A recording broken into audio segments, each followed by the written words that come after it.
Hermanos, buenas tardes. Los saludo en el nombre del Señor Jesucristo. Yo quisiera que me acompañen con la escritura al libro del profeta Jeremías. En el capítulo 33, versículo 3. Es un versículo que nosotros estamos muy familiarizados.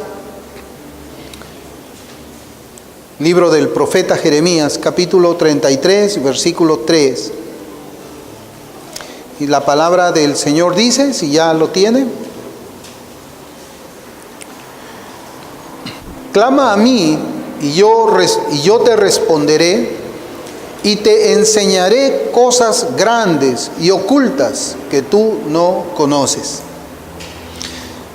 Estaba revisando otras traducciones de nuestro versículo que dicen de la siguiente manera: invócame y yo te responderé.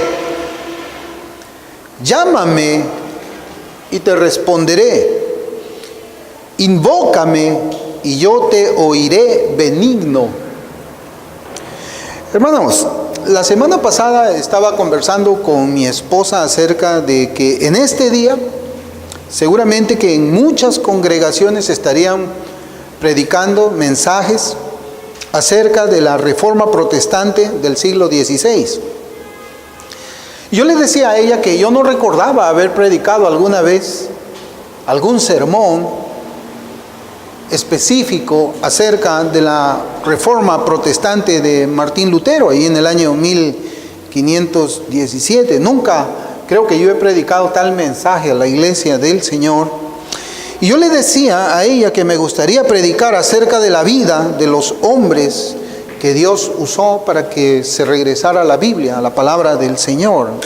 Me gustaría predicar haciendo un énfasis en la reforma de aquellos días y la reforma que hoy día vemos, esta nueva reforma. Me gustaría predicar aquello que le falta a este movimiento el día de hoy, que ilegítimamente usa el nombre de estos hombres piadosos y valientes. Me gustaría predicar de las cosas que marcaron el carácter de los creyentes de aquellos días y que muchos de los reformados de hoy no tienen. A partir de este versículo de las Sagradas Escrituras que hemos leído, yo quisiera predicar acerca de la oración de poder y del poder de la oración también. Este es un versículo que nosotros conocemos mucho, pero ¿cuántos de nosotros lo practicamos verdaderamente en nuestras vidas cristianas? Quisiera que comencemos hablando un poco acerca del contexto en el que el profeta Jeremías está escribiendo. Él está en la cárcel.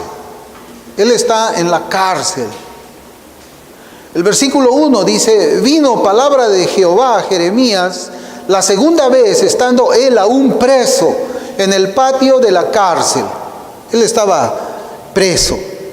Jeremías estaba preso por hablar las palabras del Señor, las palabras que Cristo le había dicho que él hable al pueblo de Israel.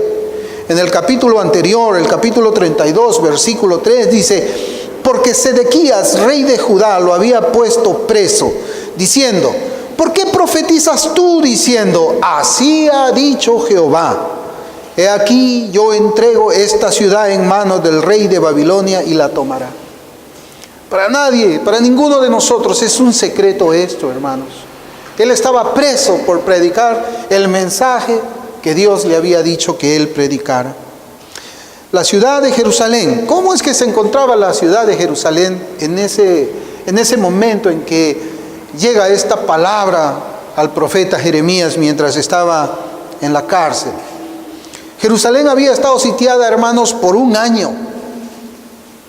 Estaba rodeada del ejército asirio. Jerusalén estaba a punto de ser invadida, estaba a punto de ser arrasada por el rey Nabucodonosor. Faltaba muy poco para que el Señor continúe o ejecute el juicio que él tenía contra esa nación, contra ese pueblo que había desobedecido su palabra, había rechazado su mandamiento de una forma deliberada, de una manera abierta. Nosotros conocemos la historia. Un diccionario bíblico relata de la situación del pueblo en ese momento de la siguiente forma: la predicación de Jeremías desenmascaraba la hipocresía que se anidaba en el sistema religioso, exhortando a la rectitud e integridad. El profeta exhortó al pueblo a que diera oído a las palabras del pacto concertado en el Sinaí. Mostró cómo Dios había hecho caer sobre el pueblo, a causa de sus desobediencias, los mismos males que estaban profetizados en la ley. Jeremías afirma que la obediencia es la primera condición del pacto. Jeremías 11, desde el versículo 1 hasta el versículo 8. Dijo a los israelitas que no se contentaran con las normas externas, sino que dispusieran sus corazones. Hermanos, los historiadores relatan que en Jerusalén había mucha hambre en ese tiempo. En Jerusalén había mucha peste en ese tiempo. Y toda esa hambre y toda esa peste era la consecuencia de que los asirios habían sitiado la ciudad. La habían rodeado los ejércitos. Pero lo peor estaba aún por venir. Y esas fueron, hermanos, las circunstancias del profeta Jeremías. Esas eran las circunstancias de la ciudad cuando vemos que vienen estas palabras. Clama a mí y yo te responderé y te enseñaré cosas grandes y ocultas que tú no conoces. Y vemos nosotros que nuestro versículo en esta tarde se divide en dos partes. Primero, hay una invocación que, dependiendo la versión que usted esté leyendo, puede leerlo: clama a mí, invócame, llámame. Y segundo, nosotros vemos que hay una promesa que está adherida a esa invitación. Hay una promesa allí, hermanos, que Reina Valera lo traduce: yo te responderé y te enseñaré cosas grandes y ocultas que tú no conoces. Y otra versión dice: te contaré secretos grandiosos e inimaginables que tú no conoces. Hermanos, ¿cómo entendieron los hebreos estas palabras cuando la escucharon? ¿Cómo es que ellos lo entendieron? Porque debemos reconocer que nosotros tenemos una barrera idiomática. Y la forma como es que ellos entendían esas palabras en ese contexto religioso es distinto muchísimas veces a la manera como es que nosotros las escuchamos hoy. El idioma hebreo, y esto ocurre a que el idioma hebreo es mucho más profundo que los idiomas a los cuales ha sido traducido la escritura. Por ejemplo, la palabra hebrea kara, Q-A-R-A, esa es la que ha sido traducida como clamar en nuestra versión Reina Valera 60, y significa, según los diccionarios bíblicos, lo siguiente. Básicamente, kara significa clamar a viva voz, con el fin de llamar la atención de la persona con la que se quiere comunicar. Kara puede significar gritar o clamar a viva voz. Gritar, clamar, levantar la voz. Eso significa clama a mí. Y considerando pues la situación en que se encontraba la ciudad de Jerusalén, que estaba asediada por el ejército enemigo, era necesario una oración distinta. Era necesario una oración distinta, una invocación del nombre de Dios a viva voz. Y yo creo, hermanos, de que en el curso normal de nuestras vidas, nosotros también tenemos formas diferentes cuando clamamos al Señor. Por ejemplo, si se estuviese incendiando este lugar y nos dijeran: llamen por ayuda, ¿cómo llamaríamos por ayuda nosotros? ¿Cómo haríamos eso si estamos en una situación donde nuestras vidas peligran? Hablaríamos tal vez a alguien diciendo: Señor, usted que está pasando por allí, Señor, Señor. La gente no nos haría caso. Pero si nosotros gritásemos, Señor, Señor, la gente voltearía. ¿Quién grita pidiendo auxilio? ¿Quién grita? ¿Qué está pasando? Hermanos, el pueblo de Israel estaba en un momento en que en las calles había pestilencia, en las calles había un olor horrible a causa de la muerte. Era el momento en que ellos, estando en esa miseria en la que se encontraban debido a que estaban rodeados del ejército asirio, era para que ellos llamen a viva voz: Jehová de los ejércitos. Y de igual forma nosotros como cristianos, nosotros vivimos también asediados. Nosotros vivimos asediados. Asediados por quienes aborrecen a Cristo. Somos asediados por aquellos que aborrecen su palabra, que santifica. Pero por sobre todo, hermanos, somos asediados por el pecado. Somos asediados por el pecado. El pecado nos rodea. El pecado busca devorarnos. El pecado busca derribarnos. De allí es que nosotros también debemos clamar a Dios por ayuda y socorro cada uno de nuestros días. Señor Jesús, sálvame. Señor Jesús, ayúdame. Es eso, hermanos. Y este versículo nos revela a nosotros una verdad de las Sagradas Escrituras, en la cual se nos dice que Dios se aparece a quienes claman a Él a viva voz por ayuda. ¿Usted alguna vez ha orado así, hermanos? A viva voz. Este versículo dice que Dios se manifiesta para ayudar y libertar cuando su nombre es invocado de corazón,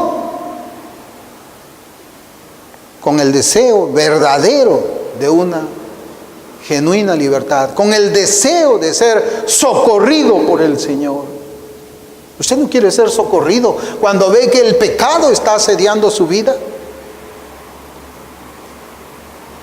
Este versículo nos habla en realidad, hermanos, de una oración verdadera, de una oración genuina, de una oración cristiana, de una oración de un hijo de Dios. ¿Y hace cuánto que no invocamos el nombre de Dios a viva voz? ¿Hace cuánto, hermanos? Esto es un llamado para la oración. Es un llamado para invocar el nombre del Señor. Estamos bajo peligro nosotros también. Peligro del pecado, sobre todo. Es verdad, vamos a ser perseguidos, vamos a ser difamados. Pero el mayor peligro es el pecado, porque la difamación puede dañar nuestro buen nombre. Pero el pecado puede dañar nuestra relación con Dios. Puede dañar nuestra alma. Puede dañar nuestra comunión con nuestro Padre.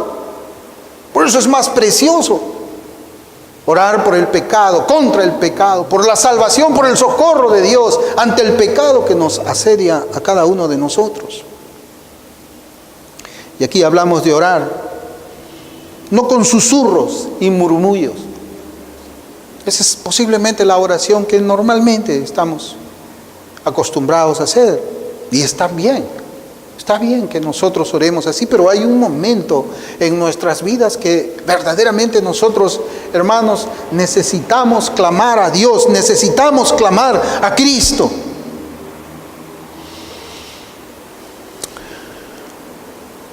Tal vez alguno piense, pero nosotros somos bautistas.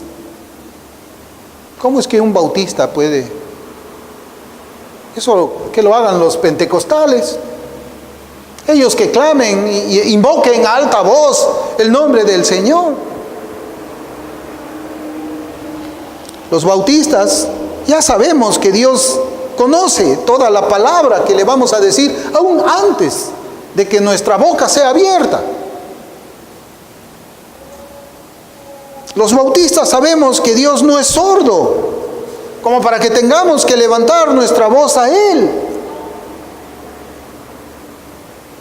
Hermanos, si alguno piensa de esa forma, yo creo que nunca ha orado a Dios de una manera verdadera. Es posible, sí, que sea bautista, pero no creo que sea cristiano. No creo que sea cristiano. Romanos 8:26 dice, y de igual manera el Espíritu nos ayuda en nuestra debilidad. Pues ¿qué hemos de pedir como conviene? No lo sabemos, pero el Espíritu mismo intercede por nosotros con gemidos indecibles. Esa palabra no es para nosotros, hermanos. Somos bautistas. ¿Cómo debería orar un creyente cuando ve los remanentes de pecado en su interior? ¿Cómo debemos orar cuando observamos que no somos lo suficientemente santos como debiéramos? Yo no imagino, cuando hablamos del pecado que nos asedia, cuando hablamos del pecado remanente en nosotros, yo no puedo imaginar una oración donde no se clame al Señor. Romanos 7:24, Pablo también estaba experimentando ese asedio del pecado. Y Pablo dice, miserable de mí, ¿quién me librará de este cuerpo de muerte? Miserable de mí, ¿quién me librará de este cuerpo de muerte? ¿Cómo era el estado de ánimo del apóstol cuando estaba orando de esta manera? Entonces, hermanos, vemos que hay una clase de oración, que una clase particular de personas hace a Dios, y cuyo efecto es hacer que Dios descienda para ayudar, que Dios baje del cielo a la tierra para socorrer. Hay una clase de oración que hace eso. A mí me sorprende mucho, y una vez yo había compartido, hermanos, en la red había puesto unos subtítulos a la narración que estaba haciendo el pastor Campbell del avivamiento en Louis, ahí por los años 1950. Y una de las palabras que él estaba diciendo mientras narraba todo lo que Dios había hecho en la isla de Louis fueron: Dios descendió. Dios descendió. Hermanos, hay una oración que hace que Dios descienda para socorrer a su pueblo. Hay una oración que hace que Dios descienda para que su pueblo tenga victoria frente al pecado. Hay una oración que hace que Dios descienda para abrir las oportunidades del Evangelio. Hay una oración que hace que Dios descienda para llenarnos de poder espiritual. Hay una oración, hermanos, que nos convierte a nosotros en instrumentos útiles en las manos del Señor. Hay una oración que es en poder, y hay una oración que tiene poder. Hermanos, si no existe un verdadero sentimiento de culpa por nuestros pecados, nuestras oraciones nunca jamás van a pasar de este techo. Un hombre es lo mismo cuando está de pie que cuando está de rodillas. Es lo mismo, no cambia, es la misma persona. Debe ser la misma persona, el que está de rodillas que cuando está de pie. Un hombre que es arrogante en público es un hombre que no ora verdaderamente. Puede tener una postura de oración, puede tener palabras de oración, pero Dios no lo va a escuchar. Un hombre que es arrogante en público es arrogante de rodillas también. Y la Escritura dice, Dios resiste a los soberbios y da gracia al humilde. Santiago 4:6. ¿Cómo es que somos nosotros, hermanos, cuando no estamos de rodillas? ¿Cómo somos? Un hombre arrogante es uno que no ve su propio pecado, ni puede ver el remanente de corrupción que hay en su interior. Por lo tanto, no ora porque es soberbio. Puede tener una actitud de oración, puede estar postrado, puede estar aún invocando el nombre del Señor, pero no ora porque es soberbio.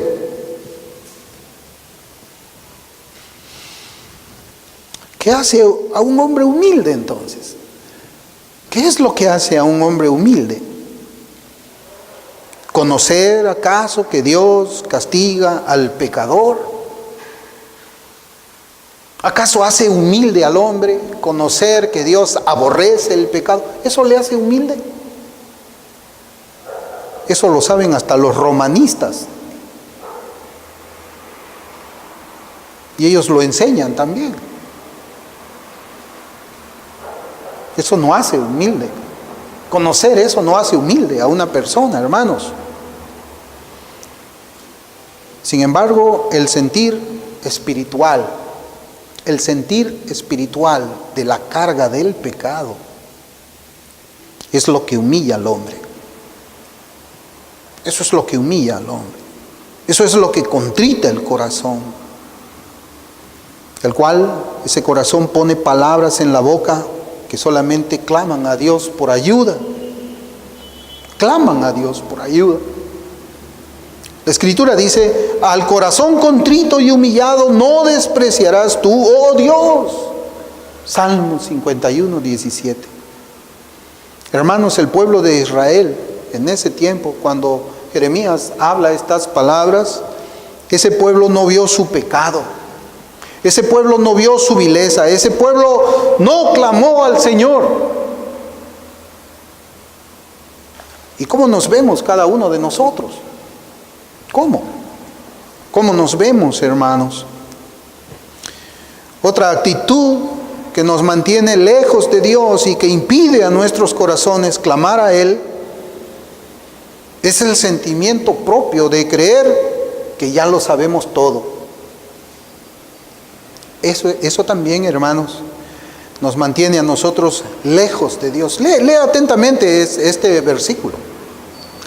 Dice, clama a mí y yo te responderé y te enseñaré cosas grandes y ocultas que tú no conoces. El hombre que cree que ya lo sabe todo, no ora. Ya lo sabe todo. Ya me he leído muchas sistemáticas. Estoy leyendo más sistemáticas. Ya no hay nadie que tenga que enseñarme absolutamente nada a mí. Yo ya soy suficiente. Ya conozco todo. Hermanos, hoy día se busca el conocimiento de Dios. Hay una gran búsqueda de la teología sistemática. Hay un espíritu, hermano, de investigar, indagar, conocer, aprender los credos confesionales de los años 1600. Y todo eso se ha convertido en un fin en sí mismo. Se cree que eso es ser cristiano. Se cree que eso es ser iglesia, hacer iglesia. Y tal conocimiento intelectual es buscado sin que exista una oración previa. Aún, hermanos, cuando un creyente va a abrir una sistemática, debe orar un buen tiempo a Dios. Debe orar un buen tiempo a Dios. Y este versículo nos dice que la oración verdadera es precisa antes de que el conocimiento espiritual venga a nuestros corazones.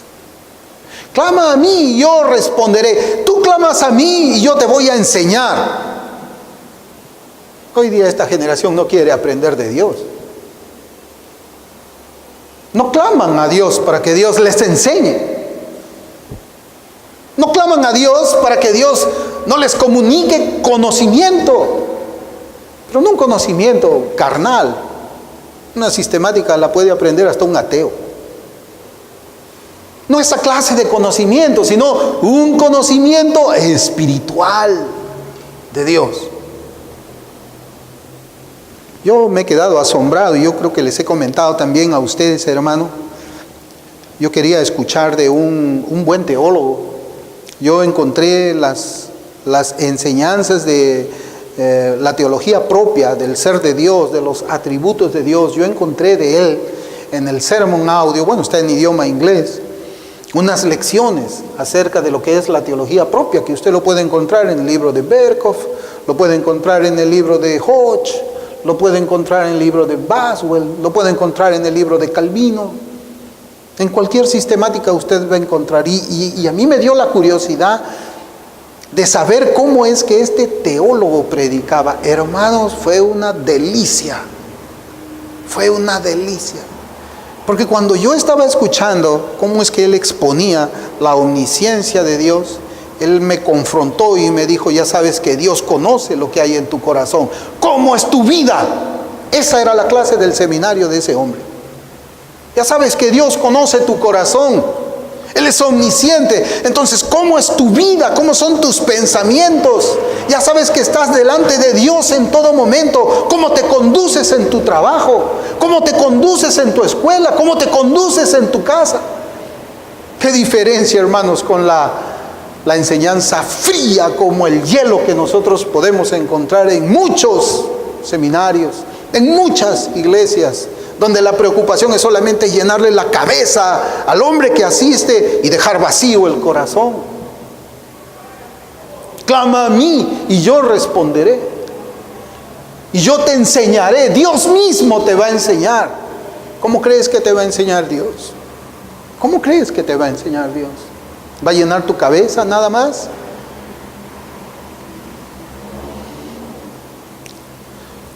Hermanos, ¿qué se le aconseja hoy a aquellos que desean predicar la palabra de Dios?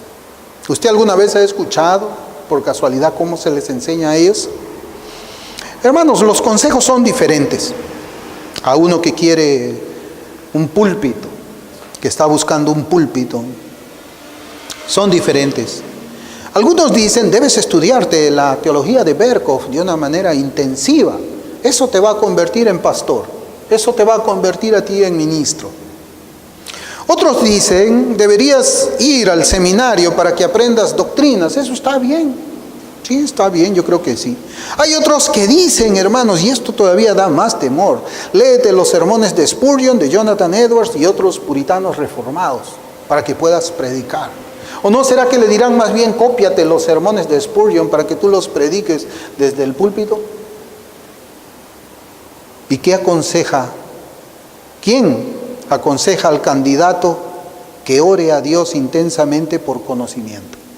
¿Dónde escuchamos hoy día eso, hermanos? Que se acerca a alguien, hermano, quiero aprender de Dios, quiero aprender más de Él, quiero conocerle a Él. Hermano, clama a Dios. Él te va a responder, Él te va a enseñar. Y te va a mostrar cosas que tú no sabes. Salvo que nosotros no creamos lo que esta palabra dice.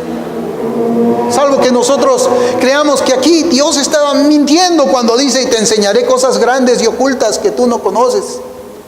Y nos vayamos a los hombres antes que a las rodillas. Lamentablemente en el presente, en estos días se ha convertido el ministerio de la predicación en una carrera. Es una profesión. Se le ve al púlpito como la gerencia general cristiana que muchos anhelan. Y muchos la anhelan. Muchos la anhelan. Muchos la anhelan. Hermanos, cuando acudimos a Dios con un espíritu de ignorancia, no con un espíritu de que yo lo sé todo, no, un espíritu de ignorancia. El orgulloso no puede hacer eso, ¿verdad? ¿Ustedes creen que un hombre orgulloso puede acercarse a Dios? Oh, por supuesto, claro que puede decir yo, Señor, nada sé, con su boca. Pero su corazón, ¿qué es lo que dice? ¿Qué dice el corazón de ese hombre? Así somos muchas veces nosotros. No, yo nada sé. Todo lo que yo he aprendido es por la gracia del Señor. No, hermanos. Hay que acercarse a Dios, acudir a Él con un espíritu de ignorante, de alguien que ignora las profundidades de su palabra, que es una actitud de humildad. ¿Y qué va a hacer Dios? Dios le revela al que ora cosas grandes, cosas ocultas que no conoces. La única persona que nos puede enseñar la palabra de Dios es Dios mismo, el que la inspiró. Y no decimos con esto que el estudio no es necesario, hermanos, pero un estudio sin oración profunda, lo único que puede traer al estudiante es la sabiduría del mundo. Lo va a convertir en 2 veces más hijos del diablo. Sí, créame que sí. Nosotros debemos ser humildes y tener la necesidad de aprender del Maestro. Además de ello, debemos de tener fe que Él cumplirá su promesa. Demostrarnos aquellas cosas grandes y ocultas que no conocemos. ¿Usted cree en este versículo? ¿De corazón usted cree? ¿Usted cree que si usted clama a Dios, Él le va a responder? ¿Usted cree que en esa respuesta, Dios le va a mostrar a usted cosas profundas, cosas que no conocía? ¿Usted cree? Pues si cree, entonces debe de orar primeramente. Y si usted no lo cree, pues búsquelo con su propia carne, busque con su propia fuerza ese conocimiento teológico que seguramente lo va a tener. Pero la pregunta es, ¿Dios lo usará a usted con ese conocimiento que lo ha adquirido en su carne y sin la oración? Bueno, una cosa, hermanos, es estar en un púlpito predicando lo que uno lee en Berkhof. Pero Dios estará usándolo a usted desde ese púlpito para edificar su pueblo, y pues yo lo dudo. Yo dudo que si no hay una profunda oración, un clamor vivo a Dios, una persona no podría pararse aquí. Puede pararse, sí, pero no creo que Dios lo use de alguna forma. Tenemos que creer lo que este versículo dice. Tenemos que creer que si clamamos a Dios, Él te va a mostrar lo que dice acá. Dice, Él te va a enseñar cosas grandes. Él te va a enseñar cosas ocultas que tú no conoces, pero tienes que clamar a Él. Si tú no crees eso, en vano es que te acerques a Él. Porque Hebreos 11:6 dice, pero sin fe es imposible agradar a Dios, porque es necesario que el que se acerca a Dios en oración, crea que le hay y que es galardonador de los que le buscan. Él te va a recompensar cuando busques al Señor. Cuando tú le busques, Él te va a dar un reward, como se dice en inglés, una recompensa. ¿Y cuál va a ser esa recompensa? Cuando tú clames a Él con fe. Ahí está. Ahí está. Hermanos, si nosotros decimos que no orar es la marca del incrédulo, porque creemos eso, una persona que dice que es cristiana y que no ora, ¿qué es? Incrédulo. Debemos también decir de que orar sin fe es la marca de un no creyente también. Orar sin fe.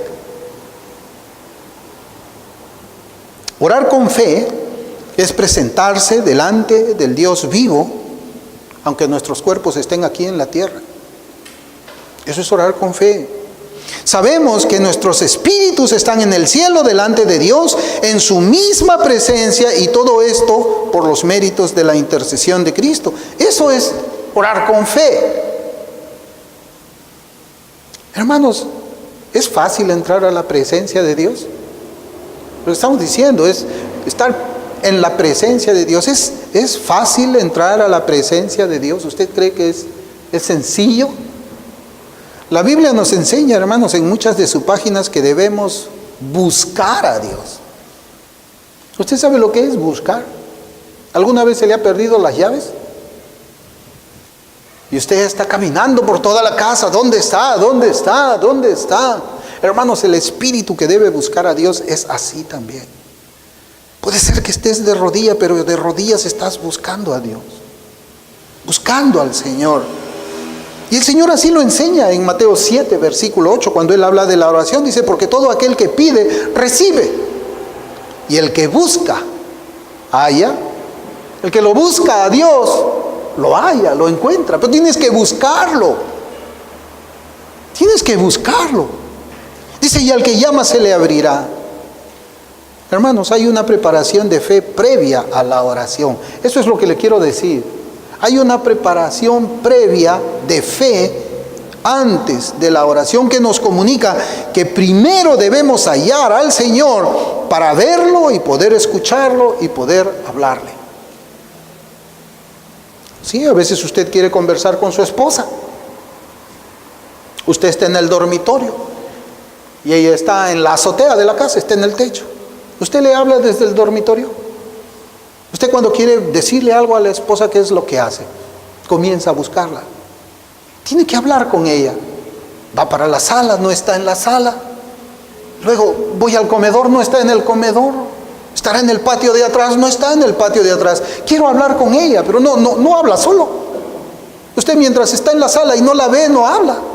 Hasta que la encuentra arriba en la azotea. Y le dice, te estuve buscando porque quiero hablar contigo.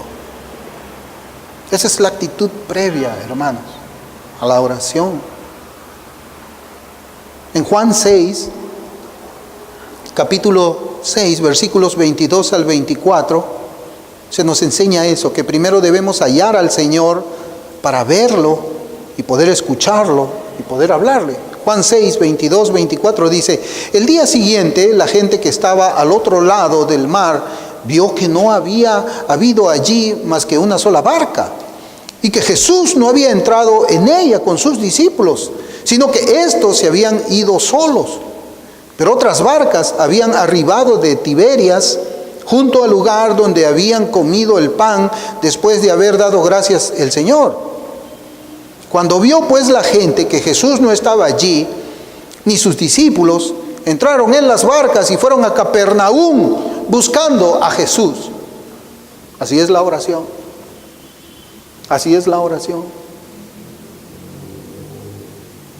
Eso es un acto de fe que nos prepara para la oración. Hay que encontrar primero al Señor.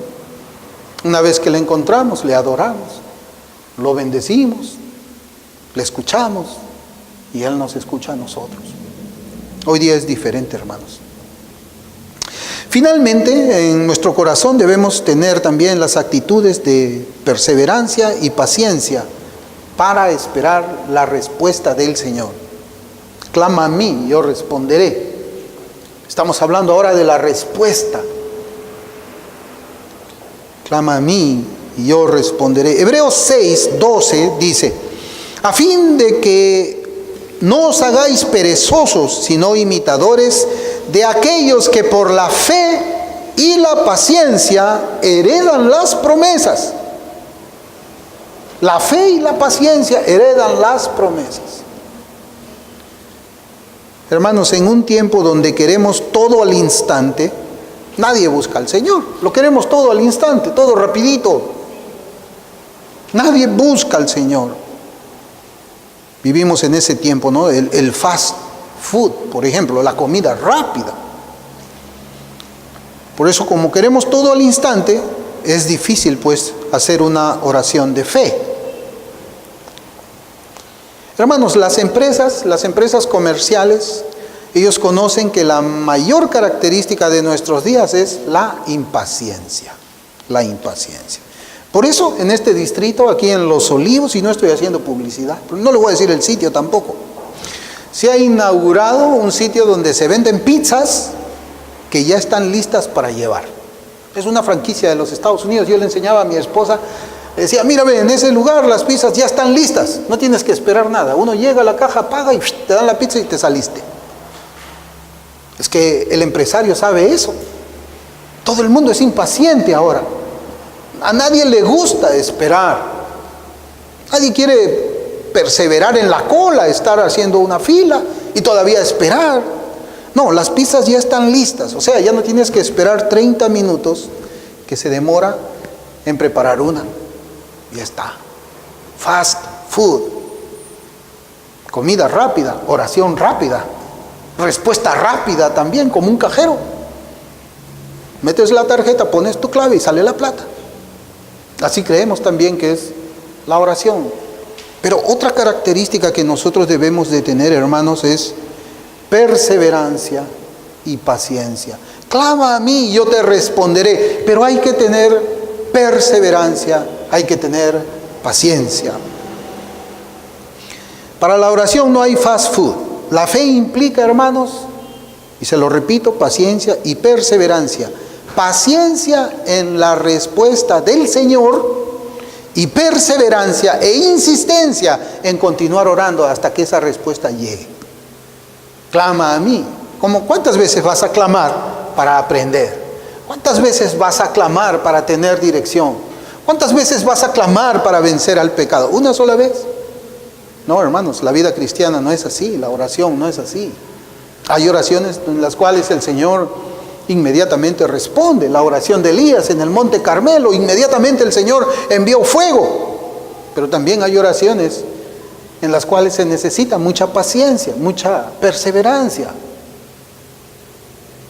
Jeremías 33:3 dice: clama a mí y yo te responderé y te enseñaré cosas grandes y ocultas que tú no conoces. Clama a mí, ruégame, implórame, suplícame. ¿Y qué hará el Señor? Cuando nosotros le imploramos, le rogamos, somos impertinentes, somos insistentes, somos perseverantes, también pacientes, y estamos clamando y clamando, ¿nos va a castigar por eso el Señor? No, hermanos, el Señor se goza de eso. El Señor se goza de la comunión de sus hijos. Mateo 7:11 dice, Él no nos va a castigar, mire, pues si vosotros siendo malos sabéis dar buenas dádivas a vuestros hijos, ¿cuánto más vuestro Padre que está en los cielos dará buenas cosas a los que le pidan? Él no te va a castigar.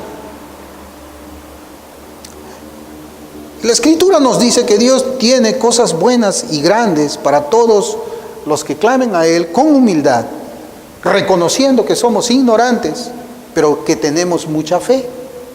Así dice la Escritura. Y bueno, ya hemos visto esa parte primera de la palabra del Señor cuando dice, clama a mí y yo responderé. Y la Escritura nos dice, te enseñaré cosas grandes y ocultas que tú no conoces. ¿Qué son esas cosas grandes y ocultas? Una revelación nueva, tal vez alguien está pensando. El Señor se presentará, una teofanía en mi dormitorio mientras yo oro. El Señor me usará para inspirar otro libro de la Escritura. ¿Cuáles son esas cosas grandes y ocultas que no conocemos? Bueno, primeramente, hermanos,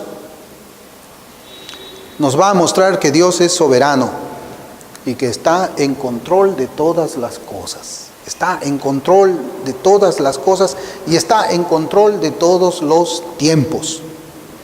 Por ejemplo, Dios le dijo a Jeremías que el pueblo iba a estar en la cautividad 70 años. Y cumplido ese tiempo, hizo regresar al pueblo a Jerusalén, ¿no? Daniel capítulo 9, versículos 1 y 3 dice, en el año primero de Darío, hijo de Asuero, de la nación de los Medos, que vino a ser rey sobre el reino de los caldeos, en el año primero de su reinado, yo, Daniel, miré atentamente en los libros el número de los años de que habló Jehová al profeta Jeremías, que habían de cumplirse las desolaciones de Jerusalén en 70 años. Y volví mi rostro a Dios, el Señor, buscándole en oración y ruego, en ayuno, cilicio y ceniza. Matthew Henry comenta de esta manera, hermanos, miren cómo dice. Daniel aprendió de los libros de los profetas, especialmente del de Jeremías, que la desolación de Jerusalén continuaría por 70 años, que estaban acercándose a su fin.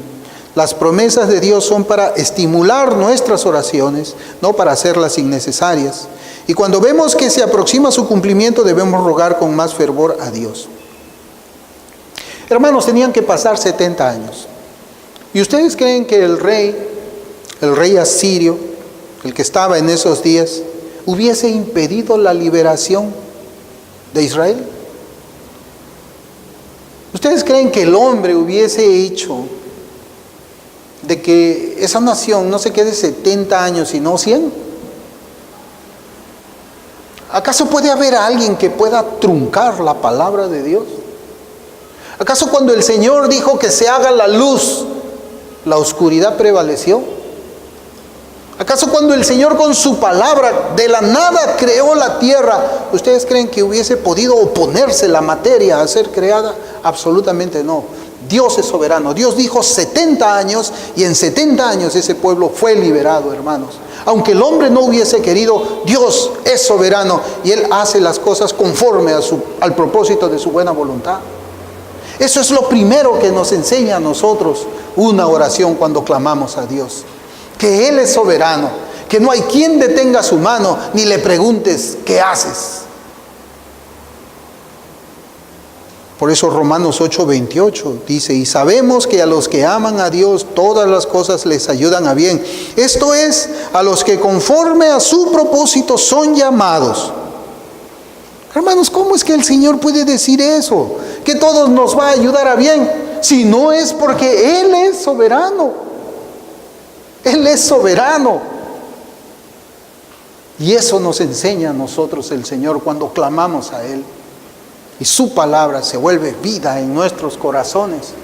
Y esa vida implica en nuestra vida, en nuestro hablar, en nuestra paciencia, en nuestra esperanza, en nuestra fe. Un comentario bíblico dice de Romanos 8:28, Dios hace posible que todas las cosas, miren, no dice algunas, todas las cosas, no solo incidentes aislados, todas las cosas redunden en nuestro bien. Esto no significa que todo lo que nos pasa es bueno. Lo malo sigue prevaleciendo en nuestro mundo caído, pero Dios es capaz de cambiar todas las circunstancias a nuestro favor. Dios es capaz de cambiar todas las circunstancias a nuestro favor. ¿Los hombres escaparán a la soberanía de Dios? No. No existe libre albedrío. Dios controla todavía. Dios es Señor aún de los incrédulos. ¿Cuántas veces nosotros tal vez hemos orado cuando nos hemos visto en una situación laboral tal vez? Señor, haz que yo halle gracia delante de esta persona. Estoy compitiendo con 5 o 6 más. Y tal vez los otros competidores que tenemos tienen más diplomados, tienen más experiencia, tienen una hoja de vida más grande. Pero eso no nos importa a nosotros. Nuestro Dios es más grande que eso. Y nuestro Dios puede darnos ese trabajo, aun cuando competimos con hombres mucho más capaces que nosotros. Porque Dios cuando toca el corazón, lo toca. Y cuando Él lo toca, no hay nada que pase ahí. Cuando Él abrió una puerta, nadie la cierra. Y cuando Él la cierra, nadie la abre. Por eso es que nosotros oramos al Señor. Porque Él cambia las cosas. Él mueve los corazones. Así lo enseña la Escritura. En segundo lugar, esta Escritura nos va a enseñar, o esas cosas ocultas que no conocemos, nos va a enseñar que la salvación es del Señor. Recuerde que el pueblo de Jerusalén estaban atravesando un estado de guerra sitiado. Estaban en problemas, en grandes problemas, con uno de los ejércitos más grandes de aquel tiempo. Y el Señor estaba permitiendo todo eso. Y ellos deben haberse dado cuenta de que el Señor no estaba con ellos. Este versículo nos enseña que la salvación es del Señor. Esas cosas grandes, secretas, ocultas, es que Dios salva. Dios te salva de cualquier circunstancia en la que te encuentras. Dios salva a tu alma principalmente. Y hablando, hermanos, de esto, yo les digo, una persona puede aprender la doctrina de la salvación en unas pocas horas. Sí, se va a aprender usted esa doctrina en unas pocas horas. Pero la salvación de una persona es una obra que se manifiesta cada día, cada hora, cada minuto, en cada lugar, todos los días, hasta que el cuerpo muera. Aprender la doctrina de la salvación en unas pocas horas es diferente a ser salvo, tener una conducta salva durante todos los días hasta que el Señor venga o hasta que vayamos a la tumba. La salvación, hermanos, incluye santificación. La salvación incluye mortificación. Esa es una experiencia dada a los santos todos sus días de la tierra. Por eso Romanos 8:13 dice, porque si vivís conforme a la carne, moriréis. Mas si por el Espíritu hacéis morir las obras de la carne, viviréis. Esas dos cosas principalmente te va a enseñar Dios. Esas son las grandes cosas que Dios revela a quienes claman a Él, que Él es soberano y que Él salva.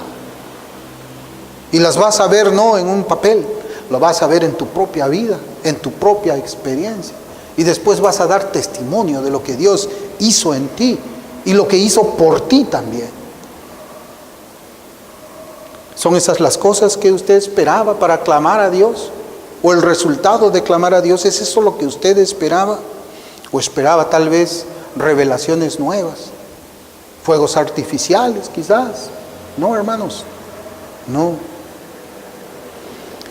Clama a mí, dice la Escritura, y yo te responderé y te enseñaré cosas grandes y ocultas que tú no conoces. Clama a mí, clamemos al Señor, hermanos. Seamos una iglesia que clama al Señor.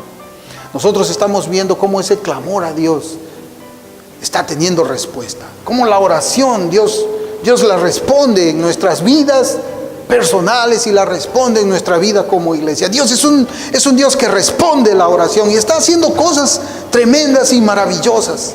Y en esa misma fe que Dios nos está mostrando ahora a nosotros, cómo es que está obrando en esta congregación, como congregación, sigamos y pidámosles más al Señor, porque su riqueza es abundante y su gracia es infinita. Vamos a orar.